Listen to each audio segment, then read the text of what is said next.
Hello friends, welcome to நிறை kitchen. இன்றைக்கி நம்ம கிச்சனில் சூப்பரான சிறுகிழங்கு வச்சு சூப்பரான ஒரு வறுவல் ரெடி பண்ணியிருக்கேன். இந்த மாதிரி சிறுகிழங்கை வறுவல் பண்ணுனா அப்படியே மட்டன் சுவையில் இருக்கும். டேஸ்ட் அவ்வளோ அருமையாக இருக்கும். பாருங்கள், பார்க்குறதுக்கே எவ்வளோ அருமையாக இருக்குன்னு. டேஸ்ட்டும் சூப்பராக இருக்கும். நீங்களும் இந்த மாதிரி வீட்டில் ட்ரை பண்ணி பாருங்கள்.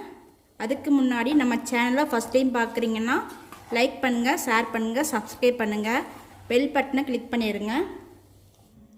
சிறுகிழங்கை நல்லா தோலெல்லாம் சீவிட்டு கட் பண்ணி வச்சுருக்கேன். இப்போ கட் பண்ணி வச்ச சிறுகிழங்கை வேக வச்சுக்கிடணும். நல்லா 2 டைம் வாஷ் பண்ணிவிட்டு வேக வச்சுக்கோங்க. சிறுகிழங்குல மண்ணாக இருக்கும், மண்ணெல்லாம் நல்லா அலசிட்டு வேக வச்சுக்கோங்க. கொஞ்சமாக கல் உப்பு சேர்த்துருக்கேன். நல்லா வேகட்டும்.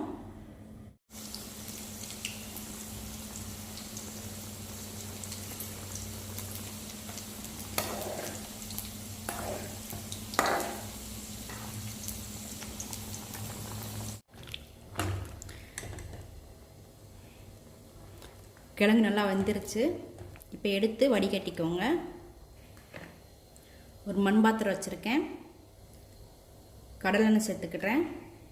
நீங்கள் எந்த எண்ணெய் யூஸ் பண்ணீங்களோ அந்த எண்ணெய் யூஸ் பண்ணிக்கோங்க. எண்ணெய் ஹீட் ஆகட்டும். தாளிக்கிறதுக்கு கொஞ்சமாக கடுகு சேர்த்துருக்கேன். கடுகு பொரிஞ்சிருச்சு. கொஞ்சமாக ஜீரகம் எடுத்திருக்கேன்.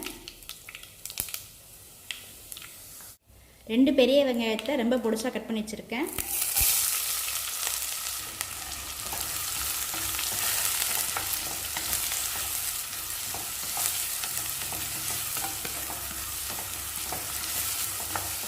வெங்காயம் நல்லா வதங்கணும். வெங்காயம் வதங்கும் போதே கொஞ்சமாக கருவேப்பிலை போட்டுக்கோங்க. அது கூடயே 2 பச்சை மிளகாய் கீறி வச்சுருக்கேன்.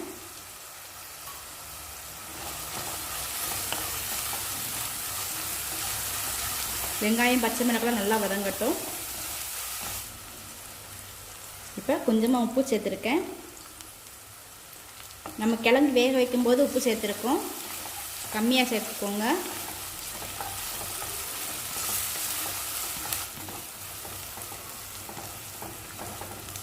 வெங்காயம் நல்லா வதங்கிருச்சு. இந்தளவுக்கு வதங்கினா போதும், ரொம்ப கருகிடக்கூடாது. இப்போ மசாலா சேர்த்துக்கிட போகிறோம்.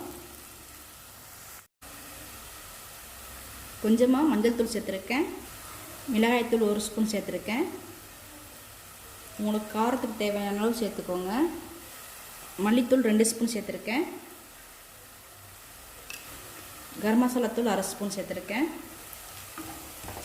நம்ம சேர்த்துருக்க மசாலா எல்லாமே நல்லா வதங்கட்டும். பாருங்கள், நல்லா வதங்கிருச்சு. இப்போது வேக வச்சு வடிகட்டி வச்சுருக்கிற சிறுகிழங்கு சேர்த்துக்கோங்க.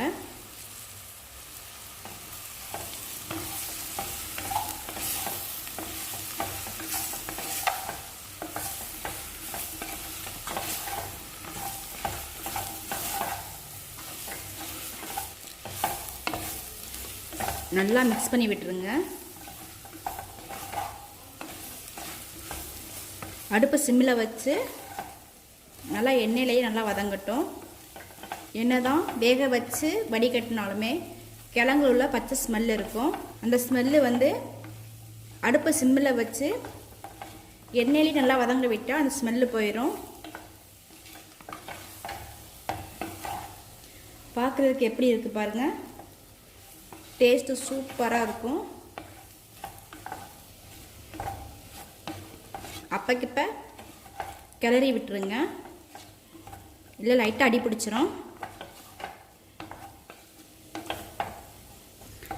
சிறுகிழங்கை இந்த மாதிரி ரெடி பண்ணி சாப்பிட்டீங்கன்னா அப்படியே மட்டன் சாப்பிட்ட மாதிரியே டேஸ்ட் இருக்கும். அவ்வளோ டேஸ்ட்டாக இருக்கும். இன்னும் 1 நிமிஷம் இருந்தால் போதும். சிறுகிழங்கு ரெடி ஆயிடுச்சு. பாருங்கள், பார்க்குறதுக்கே எவ்வளோ அழகாக இருக்குன்னு. டேஸ்ட்டும் சூப்பராக இருக்கும். நீங்களும் இந்த மாதிரி வீட்டில் ட்ரை பண்ணி பாருங்கள்.